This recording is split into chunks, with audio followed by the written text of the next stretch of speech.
Hi friends, welcome to 5 hours English. ఇవాళ the Hindu ఎడిటోరియల్లో on top అనే article చూద్దాం. ఈ ఆర్టికల్లో ఫ్రేజల్ వెర్బ్స్ చాలా ఈజీగా ఉన్నాయి, కానీ వొకాబులరీ పార్ట్ అయితే చాలా ఇంపార్టెంట్. ఈ ఆర్టికల్ అనేది బీహార్ ఎలక్షన్స్కి సంబంధించి ఉంది. అందులో ఫస్ట్ ఫ్రేజ్ చూసినట్లయితే as things stand. As things stand అనే ఫ్రేజ్ వెర్బ్స్ని మనం బాగా యూజ్ చేస్తుంటాం. దీని మీనింగ్ ఏంటంటే ఇన్ ద ప్రజెంట్ సిచ్యువేషన్, ఇప్పుడు ఉన్న పరిస్థితుల్లో అనే మీనింగ్ చెప్తుంది. In the present situation. ఒకసారి సెంటెన్స్ చూసినట్లయితే the country would struggle as it stands to host the next world cup. ఇప్పుడు ఉన్న పరిస్థితుల్లో వరల్డ్ కప్ నిర్వహించినట్లయితే ఖచ్చితంగా కంట్రీ స్ట్రగుల్స్ని ఫేస్ చేయాల్సి ఉంటుంది అని చెప్తుంది. సో నెక్స్ట్ ఫ్రేజ్లో చూసినట్లయితే in the wake of. In the wake of అనే దాన్ని కూడా మనం సాధారణంగా యూజ్ చేస్తుంటాం. ఏదైనా సిచ్యువేషన్ జరిగినప్పుడు దాని పరిణామాలు ఏవైతే ఉంటాయో అని చెప్పే సందర్భమే ఇన్ ద వేక్ ఆఫ్. దాని యొక్క రిజల్ట్ అని చెప్పడమే ఇన్ ది వేక్ ఆఫ్. ఒకసారి సినోనిమ్స్ చూసినట్లయితే as a result of, in the after math of, as a consequence of. Friends, ఇక్కడ చూసినట్లయితే in the Wake of and in the aftermath of ఇలా ఫుల్గా యూజ్ చేసినట్లయితే ఈ మీనింగ్ ఉంటుంది. అలాగే చూడండి, as a result of, as a consequence of. Word అయితే ఫుల్గా యూజ్ చేయాల్సి ఉంటుంది, అప్పుడే మీనింగ్ అయితే వస్తుంది. దాని యొక్క పరిణామాలు అనేసి మీనింగ్ ఉంటుంది. ఒకవేళ మీకు ఎర్రర్ స్పాటింగ్లో కనుక ఈ వర్డ్ కానీ ఈ ఫ్రేజ్ కానీ ఇచ్చినట్లయితే పూర్తిగా ఉన్నట్లయితేనే మీకు అది కరెక్ట్ ఆన్సర్. లేకపోతే ఇక్కడ ఇన్ కానీ లేకపోతే ఇక్కడ ఆఫ్ కానీ తీసేసినట్లయినా కానీ లేకపోతే యాజ్ తీసినట్లయినా కానీ మీకు అది ఎర్రర్ స్పాట్ చేయొచ్చు. So in the wake of, in the aftermath of, అలాగే as a result of, as a consequence of. So దాని మీనింగ్ ఏంటంటే పరిణామాలు, దాని టోటల్ యొక్క రిజల్ట్ అని. The committee was set up in the wake of enquiry. Committee ఎందుకు set up చేశారంటే enquiry కోసం అని మీనింగ్ వస్తుంది. నెక్స్ట్ ఫ్రేజ్ చూసినట్లయితే స్టే అహెడ్. స్టే అహెడ్ అంటే ముందు వరుస నిలవడం, ఇన్ ది ఫ్రంట్ ఆఫ్. ఇది దీనికి సంబంధించింది అయితే కాదు. To have an advantage are to remain in front. Suppose for example ఒక టెలికాం కంపెనీ చూద్దాం. ముందు వరుసలో ఏది ఉంది, అందరికంటే ముందే వరుసలో ఉంది అని చెప్పేదాన్ని స్టే అహెడ్. జియో అనేది వోడాఫోన్ ఐడియా కంటే స్టే అహెడ్గా ఉంది. సపోజ్ మీరు ఒక రేస్ చూస్తున్నారు, ఆ రేస్లో మీరు ఇన్వెస్ట్ చేసిన హార్స్ అయితే పరిగెత్తుంది, మిగతా వాటి కంటే ఇది ముందు పరిగెత్తుంది అనే సందర్భాల్లో stay ahead. The horse is stay ahead than the others అని చెప్తాం. నెక్స్ట్ ఫ్రేజ్ చూసినట్లయితే out of control. Out of control మనం ఈజీగా యూజ్ చేస్తుంటాం. కంట్రోల్ చేయలేకపోవడం. ఇక్కడ కంట్రోల్, మేనేజబుల్, గవర్నబుల్ అన్ని పాజిటివ్ మీనింగ్, కానీ ముందర అన్ఫిక్స్ చేయడం వల్ల దీనికి నెగిటివ్ మీనింగ్ అయితే చూపిస్తుంది. అన్గవర్నబుల్, గవర్న్ చేయలేకపోతున్నాం, మేనేజ్ చేయలేకపోతున్నాం, కంట్రోల్ చేయలేకపోతున్నాం అనే మీనింగ్ అయితే తీసుకొస్తుంది. Next pickup. పికప్ అంటే మనం సాధారణంగా యూజ్ చేసేది క్యాబ్ పరంగా కానీ ఏదైనా పికప్ చేసుకురావడం, లేకపోతే పార్సల్ని తీసుకురావడం కానీ అలా యూజ్ చేస్తాం. అంటే దీనికి కలెక్ట్ అనే మీనింగ్ అయితే యూజ్ చేస్తాం. కానీ పొలిటికల్ పరంగా చూసినట్లయితే మాత్రం గ్యాదర్. గ్యాదర్ అనే వర్డ్ అయితే యూజ్ చేయాలి. ఇక్కడ పొలిటికల్ డిస్ప్యూట్స్ ఏమైతే జరుగుతున్నాయో ఎమ్మెల్యే అందరినీ కూడగడుతున్నారు కాబట్టి వారినందరినీ కూడగడుతున్నారు కాబట్టి ఇక్కడ ఏమంటే పికప్ మీనింగ్ ఏంటంటే గ్యాదర్, అందరినీ గ్యాదర్ చేయడం, మొబైలైజ్ చేయడం. గో ఆన్ ఫ్రేజ్ చూసినట్లయితే క్యారీ ఆన్, కంటిన్యూ, ప్రొసీడ్. ఇది సాధారణంగా మనం వాడుతూ ఉంటాం. నెక్స్ట్ వర్డ్స్ పరంగా చూసినట్లయితే బిడ్ అంటే వేలం పాట అని అంటారు, కానీ ఇక్కడ మీనింగ్ ఏంటంటే ఎఫర్ట్ పెట్టి ఒకదాన్ని అచీవ్ చేయడం, ఏదైనా ఒకదాన్ని అచీవ్ చేయడం, ఒక అటెంప్ట్ ఇవ్వడం అని మీనింగ్ వస్తుంది. నెక్స్ట్ వర్డ్ చూసినట్లయితే బ్యారింగ్. ఇక్కడ మెయిన్గా చూడాల్సింది ఇది ఒక వెర్బ్ కాదు, ప్రిపోజిషన్గా యూజ్ చేస్తున్నాం. బ్యారింగ్ అంటే ప్రిపోజిషన్, అంటే అపార్ట్ ఫ్రమ్ అది కాకుండా, ఎక్స్క్లూడింగ్ దాన్ని పక్కన పెట్టి, ఎక్సెప్ట్ ఫర్ అది కాకుండా అని మీనింగ్ వస్తుంది. Bearing accident we should win. Accident అవ్వకుండా మనం గెలవాలి, మనం విన్ అవ్వాలి అనే సెంటెన్స్ చెప్తుంది. నెక్స్ట్ వర్డ్ చూసినట్లయితే పార్ట్ అనేది వెర్బ్ వేరు, పార్ట్ విత్ అనేది వెర్బ్ వేరు. సో పార్ట్ విత్ అని చూసినట్లయితే అబాండన్. దాని మీనింగ్ ఏంటంటే అబాండన్, వదిలేయడం. అలాగే గివ్ అప్, సాక్రిఫైస్ చేయడం. Abandon, give up and forgo. కానీ మనకి ఎగ్జామ్ పాయింట్ ఆఫ్ వ్యూలో క్లోజ్ పరంగా చూసినట్లయితే మాత్రం రిలంక్విష్ అనే పదాన్ని క్లోజ్లో ఎక్కువసార్లు ఇచ్చాడు. అలాగే ప్యాసేజ్లో చూసినట్లయితే రెనౌన్స్ అండ్ ఫర్గో ఈ మూడు పదాలు చాలా ఎక్కువగా గుర్తుపెట్టుకోవాలి. పార్ట్ విత్ అంటే రిలంక్విష్, ఫర్గో, రెనౌన్స్. సెంటెన్స్ చూసినట్లయితే if you part with something that is valuable or that you would prefer to keep, నీకు వాల్యుబుల్ అయ్యింది నువ్వు వదులుకుంటావా ఆర్ ఉంచుకుంటావా అనే మీనింగ్తో ఇక్కడ చెప్తున్నాడు. సో పార్ట్ విత్ అంటే ఏంటంటే వదులుకోవడం అనే మీనింగ్ వస్తుంది. నెక్స్ట్ వర్డ్ చూసినట్లయితే మదర్షిప్. మదర్షిప్ అనే మీనింగ్ ఏంటంటే మూలాధారం, ఏదైతే ఫండమెంటల్. ఇప్పుడు మ్యాథ్స్ ఒక ప్రాబ్లం చూసినారంటే దాని యొక్క ఫార్ములా అనేది బేస్ అని చెప్తాము కదా, అలాగా దాని యొక్క మదర్షిప్ అక్కడ సోర్స్ అక్కడి నుంచి తీసుకోబడింది. ఫండమెంటల్ థింగ్ ఏదైనా వాటిల్లో ఫండమెంటల్ థింగ్ అనేది దాన్ని మనం ఏమంటామంటే మదర్షిప్ అని యూజ్ చేస్తాం. సెంటెన్స్ చూసుకున్నట్లయితే the Battersea art centre the mothership of experimental theatre. So ఈ సెంటర్ని బ్యాటర్సీ ఆర్ట్ సెంటర్ని దేనికి యూజ్ చేస్తారంటే ఎక్స్పెరిమెంటల్గా మెయిన్గా దానికోసమే యూజ్ చేస్తారు అని చెప్పే వాటిలో ఈ మీనింగ్ యూజ్ చేస్తాం. నెక్స్ట్ కో హ్యాబిట్. కో హ్యాబిట్ అంటే అకంపెనీగా ఉండడం, తోడుగా ఉండడం. ఇక్కడ కో ఎగ్జిస్ట్ అంటే మనం ఉన్న టైంలోనే అది ఉండడం అనమాట. Animals that can co habit with human thrive. Human మనుగడలో పెట్ అనిమల్స్ కూడా కో హ్యాబిట్గా ఉంటుంది, అనుబంధంగా ఉంటుంది అని చెప్తున్నాడు. Next snap. స్నాప్ అంటే ఇక్కడ మెయిన్గా స్నాపింగ్ అంటాం. మెయిన్గా ఇది పొలిటికల్స్లో యూజ్ చేస్తాం. ఇప్పుడు ఒక పొలిటికల్ పార్టీ ఇంకొక పొలిటికల్ పార్టీతో టై అవుతుంది, అలా అయిన తర్వాత మధ్యలో విభేదాలు వచ్చి బ్రేక్ అవుతారు. అలాంటి సందర్భాలు ఏమంటారంటే స్నాపింగ్ అంటారు. స్నాపింగ్ ఇక్కడ బ్రేక్ అయిపోవడం, స్ప్లిట్ అయిపోవడం, సపరేట్ అయిపోవడం. కమ్ అపార్ట్ సడన్లీ కంప్లీట్లీ, సడన్గా ఇవాళ టైప్ అవుతారు, ఒక రోజు నాటికి టై అప్ అనేది పక్కన పెడతారనమాట. అలాంటి సందర్భాలు స్నాపింగ్ అని యూజ్ చేస్తారు.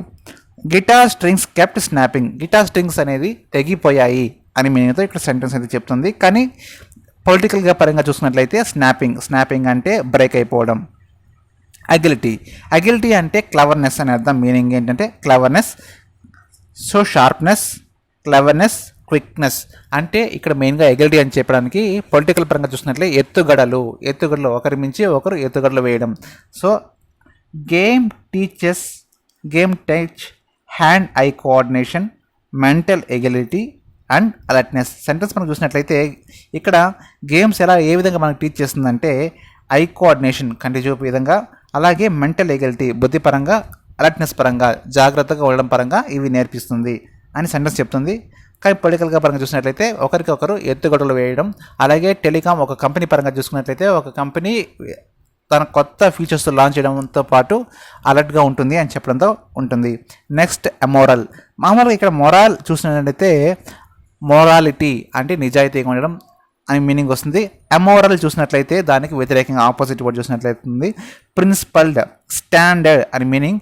కానీ దానికి యూజ్ చేశాడు కాబట్టి without principle, without standard, principle ఉండదు, అలాగే స్టాండర్డ్స్ అనే మోరల్స్ అనేది ఉండదు అనే దాని మీనింగ్. Next mooring. పవర్ గురించి చెప్పినట్లయితే మాత్రమే మూరింగ్ యూజ్ చేస్తారు. సో పదవిని నిలబెట్టుకోవడం కోసం తనకి ఏమైతే పదవి ఉంటుందో లేకపోతే గవర్నమెంట్ ఉంటుందో ఆ గవర్నమెంట్ నిలబెట్టుకోవడం కోసం ఆ స్టెబిలైజ్ పవర్, స్టెబిలైజ్ ఇన్ఫ్లుయెన్స్ అనే దాన్ని ఇక్కడ మూరింగ్ అంటాం. గవర్నమెంట్ ఏం చేస్తుంది? ఆల్వేస్ మూరింగ్ చేస్తుంది. ఎగ్జాగ్రేట్ ఇది మనం ఈజీగా వాడుతూ ఉంటాం చాలా సందర్భాల్లో. ఏదైనా ఒక విషయాన్ని మనం దాన్ని మసాలా కల్పించి పెద్దవి చేసి చెప్తాం కదా, అలాంటి వర్డ్ని యూజ్ చేయాలనేది ఇక్కడ ఎగ్జాగ్రేట్ అంటే ఎక్కువ చేసి చెప్పడం. ఓవర్ స్టేట్, ఓవర్ ఎంఫసైజ్, సింపుల్గా ఉన్న భాషని కూడా మనం నొక్కి చెప్తామన్నమాట. Over value, magnify. Next word చూసుకున్నట్లయితే స్ట్రెడెడ్ అంటే చినిగిపోవడం లేకపోతే ముక్కలు అయిపోవడం. ఇప్పుడు ఇక్కడ సెంటెన్స్ చూసినట్లయితే స్ట్రెడెడ్ పేపర్ అంటే పేపర్ యొక్క ముక్కలు, చినిపేసిన ముక్కలు అని అర్థం. Relating to something cut or tear అంటే చింపడం అనమాట. ఇంటూ స్మాల్ పీసెస్, చిన్న భాగాలుగా చింపడం అనే దాన్ని స్ట్రెడెడ్ అంటారు. పొలిటికల్గా పరంగా చూసుకున్నట్లయితే ఒక్క గవర్నమెంట్ అనేది టైప్ అవుతుంది, ఇప్పుడు అది ముక్కలైపోయింది, ఇండిపెండెంట్ సపరేట్గా వెళ్ళిపోతారు, ఉన్న ఎమ్మెల్యేలు ఇంకొక గవర్నమెంట్తో టైప్ అవుతారు, అలాగా ముక్కలు అయిపోవడం అనే దాన్ని ఇక్కడ స్ట్రెడెడ్ అంటారు. నెక్స్ట్ వర్డ్ చూసినట్లయితే సెల్ఫ్ కాంగ్రాచులేటరీ అంటే ఇది అడ్జెక్టివ్, ఇది మెయిన్గా నౌన్కి వర్తిస్తుంది అనమాట. అడ్జెక్టివ్గా తీసుకుంటాం. ఒక నౌన్ ఉన్నట్లయితే దానికి ఇది అడ్జెక్టివ్. సెల్ఫ్ ఆత్మసంతృప్తి అంటాం కదా, అలాగా self satisfied, self admired, excessively proud, overly complacent. Complacent అంటే జాలి లేకపోతే దయ, చాలా దయగా ఉండడం కానీ, ఎక్సెసివ్ ప్రౌడ్గా ఉండడం కానీ, మిక్కిలి ఆనందంగా ఉండడం కానీ, సాటిస్ఫైడ్గా ఉండడం కానీ అని మేము చెప్తుంది. నెక్స్ట్ వర్డ్ చూసినామంటే ఇంటెలిజెన్స్. ఇంటెలిజెన్స్ దానికి ఇది నౌన్ అనమాట. ఇంటెలిజెన్స్ అనేది సాటిస్ఫాక్షన్, ఇప్పుడు పూర్తిగా మనస్ఫూర్తిగా సంతృప్తిగా ఉంది అని చెప్పేటప్పుడు ఇంటెలిజెన్స్. సెల్ఫ్ కంగ్రాచులేటరీ ఇంటెలిజెన్స్ అంటే మనస్ఫూర్తిగా సంతృప్తిగా ఉంది అని అంటాం కదా, అలాంటి సమయంలో యూజ్ చేస్తాం. సో ఇంటెలిజెన్స్ అంటే gratification, fulfilment, pleasure seeking and satisfaction synonyms అయితే ఉన్నాయి. నెక్స్ట్ చూసినట్టయితే గ్లేరింగ్. గ్లేరింగ్ అనేది అడ్జెక్టివ్. ఫస్ట్ ఆబ్వియస్గా కనపడడం, క్లియర్ కట్గా కనపడడం. ఈవినింగ్ టైమ్స్లో కానీ మార్నింగ్ టైమ్స్లో కానీ సన్ చూసినారంటే చాలా చక్కగా నీట్గా కనిపిస్తాడు. సో ద గ్లేరింగ్ సన్, చాలా అందంగా కనిపిస్తున్నాడు, క్లియర్ కట్గా కనిపిస్తున్నాడు. అపారెంట్ అంటే క్లియర్గా ఉండడం. Flagrant and blatant and visible, obvious ఈ సినానిమ్స్గా ఉన్నాయి. నెక్స్ట్ వర్డ్ చూసినట్లయితే సింగులర్లీ. సింగులర్లీ అనేది మనం స్ట్రెస్ చేసి చెప్పేటప్పుడు, ఇప్పుడు 10 మందిలో ఒకరిని నేను ఉద్దేశించి చెప్తున్నాను, ఎస్పెషల్లీ అతని గురించి చెప్తున్నాను అన్నప్పుడు సింగులర్లీ అనేది యూజ్ చేస్తాం. సో ఇది అడ్వర్బ్, పర్టికులర్గా యూజ్ చేసి చెప్పడం, ఎస్పెషల్గా అతని గురించి చెప్పడం కానీ సింగులర్లీ అనే మీనింగ్ తీసుకొస్తుంది. సో నెక్స్ట్ వర్డ్ చూసినట్లయితే అలూఫ్. అలూఫ్ అంటే విడిపోవడం, డిటాచ్మెంట్ అనేసి అర్థం. అలూఫ్ అంటే డిటాచ్మెంట్, ముందు కలిసి ఉంటాం కానీ ఇప్పుడు విడిపోతాం. రెస్పాన్స్ అనేది ఉండదు. సో అన్రెస్పాన్సివ్, ముందులాగా మాట్లాడడం. డిఫరెంట్గా ఇండిఫరెంట్గా ఉంటాం అంటే డిఫరెన్స్ అర్థం. అప్రోచబుల్ ముందుండేది కానీ అన్యూస్ చేయడం వల్ల ఇప్పుడు అన్అప్రోచబుల్, కలవకపోవడం. They were cautious but faintly aloof. వాళ్ళు జాలి గల వాళ్ళే కానీ బట్ విడిపోయినారు అని చెప్పడంలో యూజ్ చేస్తాం. ఇంటాక్ట్. ఇంటాక్ట్ అనేది నిజంగా చాలా ఇంపార్టెంట్ అయిన వర్డ్. సో అన్డామేజ్డ్, అన్ఇంపేర్డ్, అన్స్పాయిల్డ్. అనేది నెగిటివ్ సూచిస్తుంది కాబట్టి సో ఇక్కడ అన్స్పాయిల్డ్ అంటే చెదిరిపోనిది, స్పాయిల్ అవ్వనిది. సారీ, ఇది పాజిటివ్ మీనింగ్. యూజ్ చేసినా కానీ ఇది నెగిటివ్ మీనింగ్ అయినప్పటికీ ఇది పాజిటివ్ అనే అర్థాన్ని తీసుకొస్తుంది. అన్డామేజ్డ్, డ్యామేజ్ కానిది. అన్ఇంపేర్డ్, బలంగా ఉన్నటివి. అలాగే అన్స్పాయిల్డ్, స్పాయిల్ చేయలేనటివి. సో ఇంటాక్ట్ మీనింగ్ అయితే అది. The church was almost ruins but it's tower remain intact. Church అనేది ప్రజెంట్ శిథిల అవస్థలో తీసుకున్నప్పటికీ కూడాను దాని యొక్క టవర్ ఎలా ఉందంటే ఎటువంటి డ్యామేజ్ అయితే కాలేదు, రిమైన్ ఇంటాక్ట్, ఇంకా డ్యామేజ్ అయితే అవ్వలేదు. నెక్స్ట్ వర్డ్ చూసినట్లయితే ఎక్స్టెన్షన్. ఎక్స్టెన్షన్ అంటే కనుమరుగైపోవడం. ఇప్పుడు మనకి బర్డ్స్ అనేవి ఎక్స్టెన్షన్ అవుతున్నాయి అనే మీనింగ్. డిస్ట్రక్షన్, ఎలిమినేషన్ వెళ్ళిపోతుంది. ఎరాడికేషన్, నిర్మూలన అయిపోతుంది. డిసపియరెన్స్, కనబడకుండా పోతుంది. రిమూవల్. నెక్స్ట్ వర్డ్ చూసినట్లయితే రంప్. రంప్ అనే వర్డ్ ఏంటంటే ఇప్పుడు ఒక గ్యాంగ్లో అందరూ వెళ్ళిపోయినప్పటికీ కొంతమంది భాగం మిగిలిపోయి ఉంటారు, అలాంటి వాళ్ళనే మనం రంప్ అంటాం. సపోజ్ ఒక పార్టీలో ఉండే ఎమ్మెల్యేలంతా వేరే పార్టీకి వెళ్ళిపోయారు. సో మిగతా ఎవరైతే ఉన్నారో ఆ ఎమ్మెల్యేలు ఏమంటారంటే ఇప్పుడు రంప్ అంటాం. సో రంప్ అంటే ఏంటంటే a few remaining members in the group after all others have left. అందరూ వెళ్ళిపోయినప్పటికీ ఎవరైతే మిగిలిపోయి ఉంటారో వాళ్ళని రంప్ అంటాం. నెక్స్ట్ బిఫాల్. బిఫాల్ అంటే ఒకటి జరగబోతుంది, జరిగేది కూడా సాడ్ మూమెంట్ అనేది జరగబోతుంది, ఆపద జరగబోతుంది అనే సమయంలో మనం దీన్ని యూజ్ చేస్తాం. ఆర్ సంథింగ్ బ్యాడ్ హ్యాపెన్, లేకపోతే అక్కర్, టేక్ ప్లేస్, అపియర్ అవుతుంది. ఇక్కడ సెంటెన్స్ పరంగా చూసినట్లయితే ఏ ట్రాజడీ బిఫెల్ హిస్ డాటర్. బిఫెల్ అనేది పాస్ట్ జరిగిపోయింది కాబట్టి ఏ ట్రాజడీ జరిగింది, అతని కూతురికి ఒక సివియర్ డ్యామేజ్ ట్రాజడీ అయితే జరిగింది అని చెప్పే సందర్భంలో దీన్ని యూజ్ చేస్తున్నాడు. అండ్ అగ్రెషన్ మనకి రీసెంట్గా ఎడిటోర్లో ప్రతిరోజు వస్తుంది. హాస్టిలిటీ, అన్ఫ్రెండ్లీనెస్, బెలిగ్రెన్స్, భావోద్వేగంతో ఉండడం, కాంబాటివ్నెస్, ఫైట్ చేసే విధంగా ఉండడం, వార్మరింగ్, హాఫ్కిష్నెస్. మనకి ఎక్కువగా యూజ్ చేసే వర్డ్ అయితే బెలిగ్రెన్స్ అండ్ హాఫ్కిష్నెస్, హోస్టిలిటీ. నెక్స్ట్ వర్డ్ చూద్దాం, రిలిగేట్. రిలిగేట్ ఏదైనా సరే తగ్గించడం, డిక్రీజ్ చేయడం. సో రిలిగేట్ అనేది వెర్బ్. రిలిగేటెడ్, డౌన్ గ్రేడ్ చేయడం, లోయర్ చేయడం, డిగ్రేడ్ కానీ రెడ్యూస్ దేని ఫాలో అవుతుంది అంటే టూని ఫాలో అవుతుంది.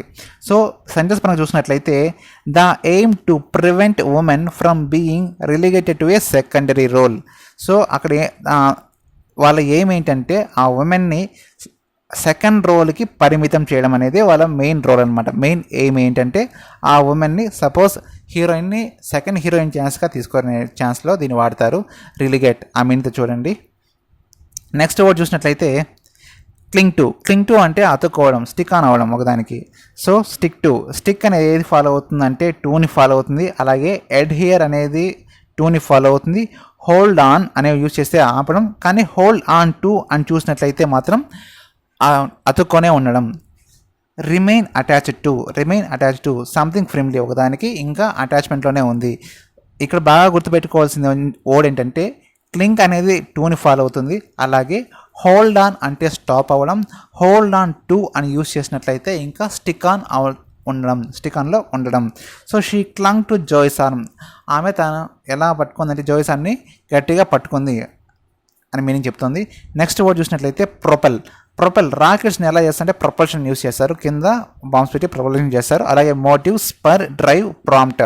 ఏమన్నా మనిషిని ప్రొపల్ చేయాలి అంటే వాళ్ళని మోటివేషన్ క్లాస్ తీసుకోవడం వల్ల భాగోద్వేదంతో ఎక్కువగా వర్క్ అవుట్పుట్ అయితే వస్తుంది. సో దాన్ని మోటివేషన్ అంటారు, ప్రొపలింగ్ అంటారు. సో ఫార్మిడబుల్ అంటే చాలా స్ట్రాంగ్ అని అర్థం. ఫార్మిడబుల్ అంటే చాలా స్ట్రాంగ్, అడ్జెక్టివ్ కోసం యూజ్ చేస్తారు. ఏ ఫార్మిడబుల్ అపోనెంట్ నౌన్ అయితే ఫార్మిడబుల్ అనేది adjective. So impressive, strong, powerful, mighty అని దీనికి సినోనిమ్స్ అయితే ఉన్నాయి. సో ఫార్మిడబుల్ అంటే చాలా అపోనెంట్ అనేది చాలా స్ట్రాంగ్గా పవర్ఫుల్గా ఉన్నాడు అనే మీనింగ్లో ఫార్మిడబుల్ యూజ్ చేస్తాం. సల్క్ అంటే అలిగి కూర్చోవడం అని తెలుగులో మీనింగ్ చెప్తారనమాట, ఒక బాధతో కూర్చోవడం.